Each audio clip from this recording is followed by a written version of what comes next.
Hey everybody, it's June 11th, 2026, and this footage right here was from Iran just last night.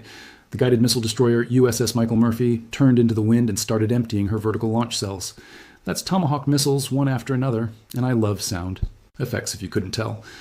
49 of them before the night is over, arcing towards radar sites, communication hubs, air defense batteries, and IRGC leadership headquarters in Iran, sending a very clear message. But not only Tomahawks, also fighter jets. CENTCOM posted an image of an F-16 CJ, likely the one going and striking the different communication hubs and radar sites. This wasn't just near the coast, this was across the entire country of Iran. Kharg, Nazarabad, Peshawar, southeast of Tehran, Bandar Abbas, Qashm Island. So the sites right in the Strait of Hormuz, but also leadership sites across the country for the IRGC for the second straight night. American precision weapons walked across the entire Iranian map, and the last impacts landed just before sunrise. And it's supposedly going to get more intense tonight. So look at this post on True Social from President Trump. Here's what he said. The United States will be hitting Iran, whose Navy, Air Force, radar, anti-aircraft, and all other forms of defense together with most of its offensive capability are gone very hard tonight. Right now, as you are watching this video, the United States military is running one of the most aggressive and precisely calculated air campaigns in its entire modern history. And most people scrolling through their phones have absolutely no idea what is really happening out there in the Persian Gulf. So let me break this down for you completely, because what took place between the night of June 9th and the early hours of June 11th, 2026 is not just a military event. It is a turning point that is going to reshape the energy markets, the geopolitics of the entire Middle East, and frankly, the balance of power for the next decade.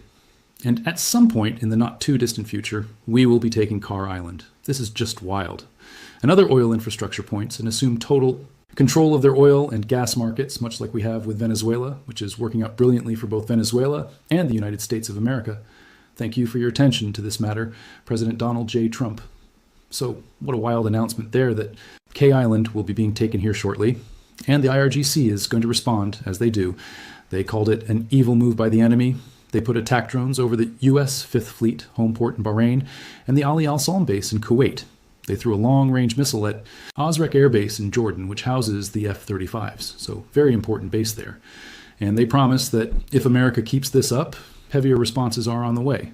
And they're claiming that the entire Strait of Hormuz is shut down, while CENTCOM fact-checked them and said, no, actually, hundreds of vessels are still transiting the Strait of Hormuz. So again, the rhetoric doesn't stop, but the capability of Iran just continues to go down. And with this new announcement of their energy infrastructure being struck and taken, this is going to change the entire board. We're going to get into all of that throughout this video. Iran's Joint Military Command went one step forward, and they're saying it's going to stay closed forever. But K Island and other oil infrastructure points will be assumed by the United States of America. And we've talked about this on some previous videos before, but at this point, we've got the Marine Expeditionary Unit. We've got lots of special operations forces that are teamed up with air power. This is one of the biggest air power campaigns in all of the United States' history, and they're going to turn it on against Kharg Island. That's the terminal that roughly handled past tense, roughly 90% of Iran's crude exports before the war. So, President Trump isn't talking about just bombing it. He's talking about owning it and taking full control of it, which I think is a great move. Take control of it, strangle that money even more out of the mole. You guys have heard me talk about this before. They're a bunch of mafia bosses. We know this at this point. I mean, I think it's pretty clear they can't come to the table with any resemblance of a deal that actually makes sense and has common sense involved. Instead, they're so hardline that they're like, no, we'd rather just go down with the ship. I mean, think about these guys that are getting on these fast attack craft in the Strait of Hormuz, and they're like, yeah, this seems like a good idea. There. The boss is like, hey, jump on that fast attack craft. We're sure it will go fine. And he's like, well, what happened to the last couple guys? And he's like, well, they just didn't come back yet. They're out on a scenic sunset cruise at this point, which you'll be on soon as well. Go ahead, get out there, little buddy. This is the level of insanity that the IRGC operates with. So the fact that they couldn't come to the table with any resemblance of a negotiation, it doesn't surprise me because remember Agarachi, Peskian, these guys that are the westward-facing leadership of Iran, their bosses are the IRGC now. So they can't make a deal without running it by the IRGC. Maybe someone like maybe even General Salami is in there and he's like, you better make a good deal because I don't want just a 2 and hoagie anymore, I want a foot long. And they're like, yeah, you don't really stack up to be a foot-long General Salami. You're basically a 6-in sub at best. And he's like, I will skewer you with one of my toothpicks. But Iran's obviously going to launch as much as they can at their Gulf partners right now. They're in their last death throes, in my opinion, with no other options really on the table except to launch ballistic missiles at everyone around them. So this would be night 3 tonight. And the Secretary of War basically already gave us the movie trailer. Pete Hegseth is quoted as saying, "We will be busy tonight." So Iran announced that the Strait of Hormuz is closed, but the US Navy and Air Force just had a long, exciting night and didn't even leave their number. And we're out here traveling. We're in Arizona right now, so I hope you guys enjoy this background, spicing it up a little bit. Arizona is fantastic. But let's talk about the actual sequence of events here. So if we rewind 36 hours, the sequence of events is wild. On Tuesday, an Iranian drone brought down a US Army AH-64 Apache over the straight-up formulas. Some of the rumors I'm seeing is that the Shahed drones struck the Apache helicopter and they didn't explode, which allowed the Apache helicopter the ability to crash land. And then both crew members are pulled from the water uninjured. Again, this is just speculation at this point from what I've seen from some sources that I trust, but there will be a full investigation. Remember, full investigation will get us the exact way that this actually went down. But they were rescued by a sea drone. An Austin-based company rescued this crew while they were sitting in the Persian Gulf floating around. So, just amazing. We're living in wild times right now. Basically, I think if there were aliens, we wouldn't be able to meet them because they'd be like, wait, you guys are rescuing down air crew with drones, but these people are absolutely wild. We can't meet these humans. So, in a fighter jet, you don't wait until the radar warning light comes on to know what threats are trying to shoot you down. You know, to prepare for it before the threat shows up. Same principle applies to your savings. I mean, look at what we've uncovered on this channel. Iran mining the Strait of Hormuz, markets swinging on a single X-post, record national debt with no end in sight. And somehow the S&P 500 is still partying like it's 1999. That doesn't exactly pass the sniff test, so I did what any good fighter pilot does before a mission. I got educated. That's how I found Lear Capital. Here's what I learned. Physical gold and silver aren't just shiny rocks. They're the one asset that can't be printed, can't go, bankrupt, and has outperformed the stock market for decades. You hold it in your hand, you're in complete control. It's a real hard asset. And here's the part I didn't know. You can move part of your IRA or 401k directly into physical metals. Lear is an education-first company, and they will walk you through any questions you have. No pressure, no sales pitch, just information. And they have a 24-hour risk-free purchase guarantee. Also, Lear was just named the best overall gold IRA company by Consumer Affairs. To get educated, call 800-411-2430, or you can go to my link maxforall.com for their free guide. So don't wait for that warning light to come on because at that point the missile's already in the air. Give Lear a call today. But obviously Washington said this was a brutal attack on American forces. That Shahed drone hitting the helicopter could have obviously killed those 2 aviators. Tran's going to call that false pretext as they do. But either way, the clock starts. Night 1.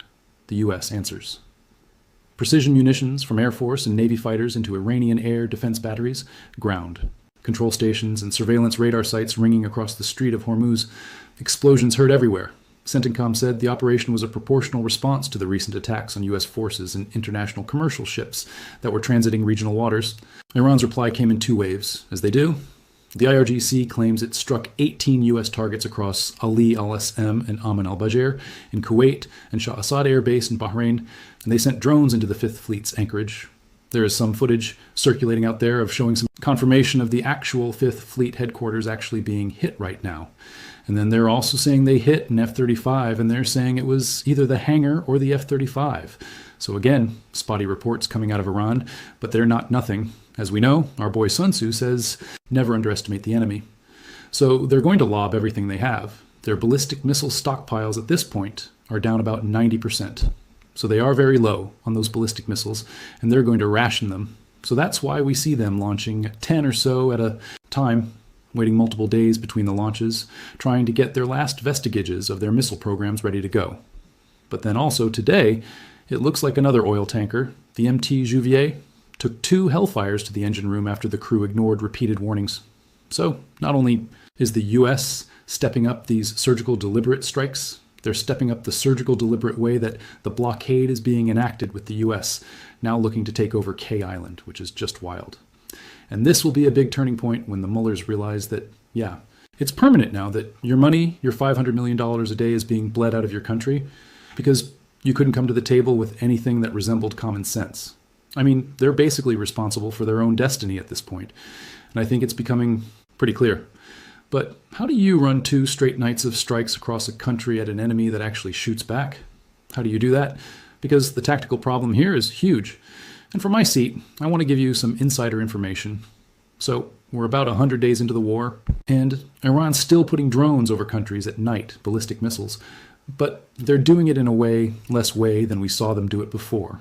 This is what their plan was. They wanted to reconstitute during the ceasefire, get everything they could into hidden bunkers, and then pull it out. And then quickly launch ballistic missiles or launch drones. Basically, everything in their inventory now that still has some function is underground. So what does that mean? Well, it means likely a lot of bunker busters will be a part of the attack plan going in. So when you're actually wargaming this out and you're building the mission planning cell that's creating the targets, you got to think that Iran's big domino right now is the Strait of 4 moves and underground missiles, ballistic missiles, and drones. So how do you strike those? Well, first you got to take down anything protecting them. So we've done target imagery reviews, and I'll probably do a live stream later today if you want to tune into that, where I'll review some of the actual targets that are likely being hit. But you got to bring in sea jets, SAD, suppression of enemy air defenses. For you, acronym lovers, you're welcome. I know you were sitting there waiting. You're like, he hasn't given us an acronym yet. I don't know what I'm going to do. Well, there you go. We're good now. But the F-16 CJ, that's the wild weasel. That's the airplane whose entire job description is daring an enemy radar operator to turn on your radar so that that harm can basically introduce itself in not so nice of a way. The harm missile goes in and tracks the actual radar beam that's turned on. And then behind the door, let's talk about the freight trains, or the door kickers as I like to call them. That's the F-15E Strike Eagles. That's my old office, my first office. I love that thing. It hauls heavy precision loads like the bunker buster bombs that we've talked about before. Bunker buster bombs, GBU-54s, 2000 LB bombs. I mean, the works can be carried on the Strike Eagle. So likely that is the big door kicker right now after the radars are taken down by the Wild Weasel. Bring in the F-15E, and then the F-35s can be up there as well, tracking, seeing what the IRGC is going to do in response. And you team that up with F-18s doing their surgical strikes, blasting off of carriers, and you've basically got the Avengers assembling. But in this case, the Avengers have laser-guided bombs on your left. So Wave 1 was the story. We know this has gone on for 2 nights, but it's going to ramp up tonight. Tonight maybe being one of the biggest strike packages ever to strike Iran. So Iran's going to throw everything they can at it to try to keep that from happening.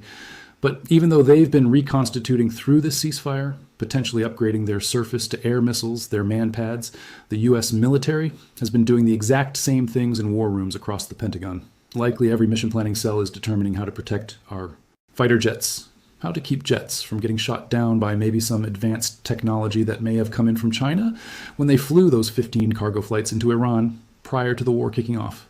No. That was just TU.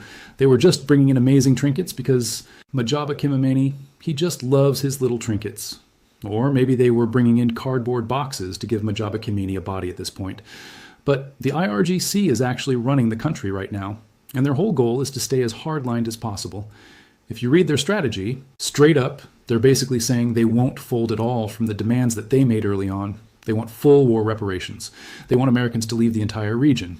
And they want the ability to develop a nuclear program because, remember, they're the hardline guys that are sitting there thinking the only way they stay in power is by having 5,000, 10,000 ballistic missiles, 10,000 drones to protect their nuclear production program. That's their whole goal, would be to get America to back off, reconstitute, and build back those 10,000 ballistic missiles, those 10,000 drones, and then get a nuclear weapon so they could threaten the world with it. And likely they would use it because, remember the Ayatollah class, they're religious extremists. So they're extremists who think that they're the true representative of God on earth, and anything going against them is going against God. And that's how they've gaslighted their people as well. And that's how they've justified ruthlessly slaughtering their people. 40,000 could be the number. Even if it's 5,000 over the last few months, both of those numbers are pretty bad. But that's how they've stayed in power for all these years, is basically take no prisoners, shoot first, ask questions later. So that's the regime that the administration in the US is trying to negotiate with right now. So it's pretty wild to think about trying to negotiate with terrorists. And to me, This is basically the only way to do it. Okay, you guys want to negotiate? Yeah. We want to negotiate. Okay, cool. Come to the table. Wait, no, we actually don't want to negotiate. Okay, cool. Hold on to these bombs. For me. Hold this for me, dude.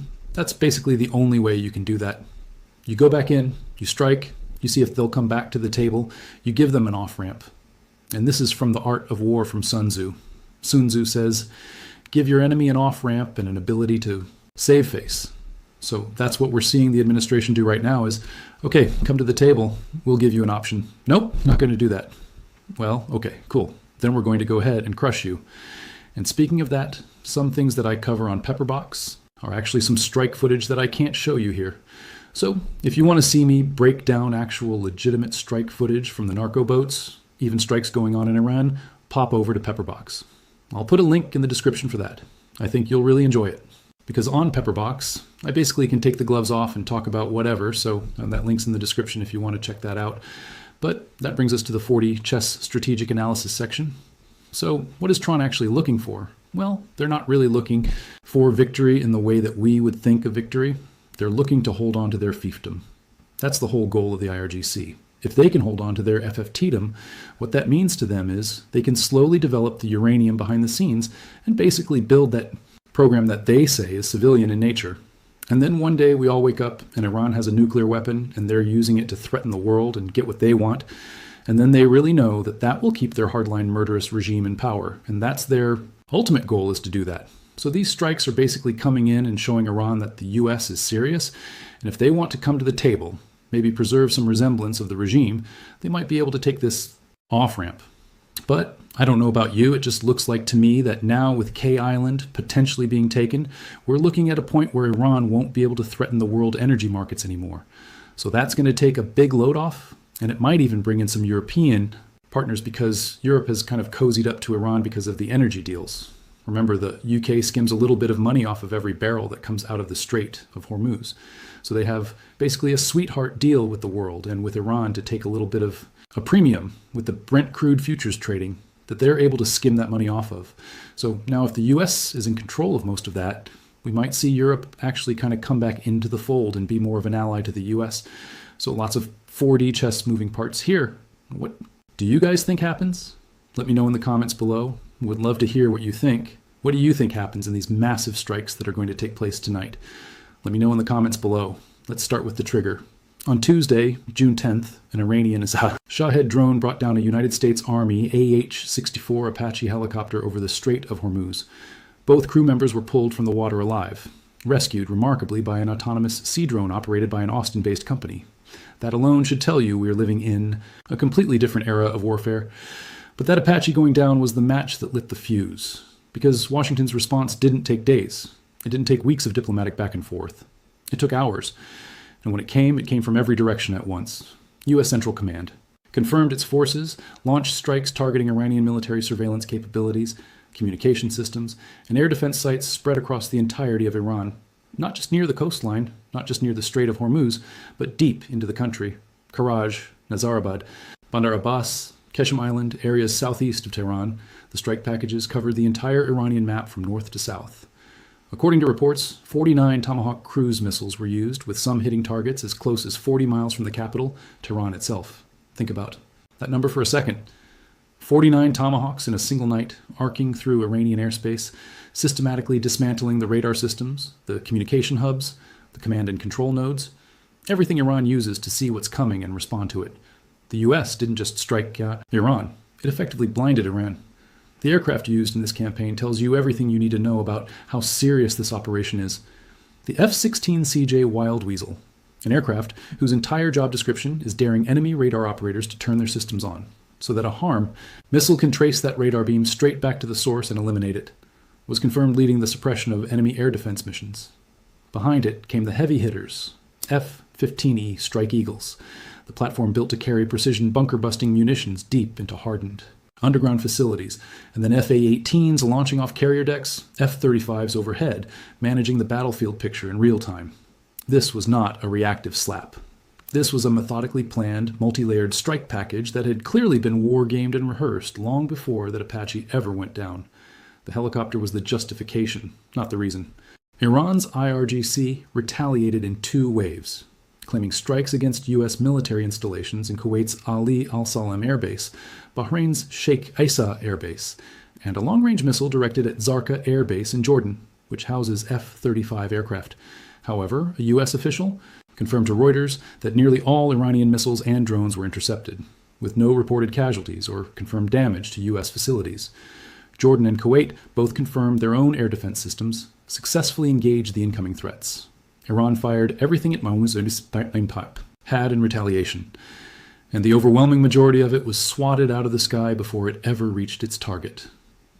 But here's the question you have to ask yourself honestly. Prepared with what exactly? Iran's ballistic missile stockpile is down an estimated 90% from where it started. Its air defense network has just been systematically dismantled across 2 consecutive nights of strikes. Its communication infrastructure is shredded. Its radar systems are dark. When you strip away all the rhetoric and look at the actual battlefield reality, Iran is essentially a boxer who has taken a dozen rounds of punishment, can barely lift his arms, and is still threatening to knock you out. The threat is understandable, but the capability to back it up is evaporating in real time, and tonight's strike package, which U.S. officials, before America takes the one asset that can never be given back, I could see like an IRGC air traffic control, like an ATC briefing. They're like, this is IRGC air traffic control with a brief operational update. All flights this evening are delayed due to weather. Yeah, it's just weather. There's no tomahawks coming in. It's just clouds. It's just lightning strikes that you're all hearing. So don't mind those lightning strikes. Just wear a rain jacket if you go outside. And then kindly disregard the hundreds of ships that are still transiting the Strait of Hormuz, because we're going to say they're not really there. So if you could just agree with us and say they're not really there, that would be great. And then we would like to give you a departure time. But actually our communication systems are all gone because we were using them to basically harass innocent ships going through the Strait of Hormuz, and somehow they just blew up sporadically. We don't know how they went away. Thank you for flying the Islamic Republic Airlines. We're the only thing that causes disruption and delay United States. They're basically responsible for everything, and we're perfect.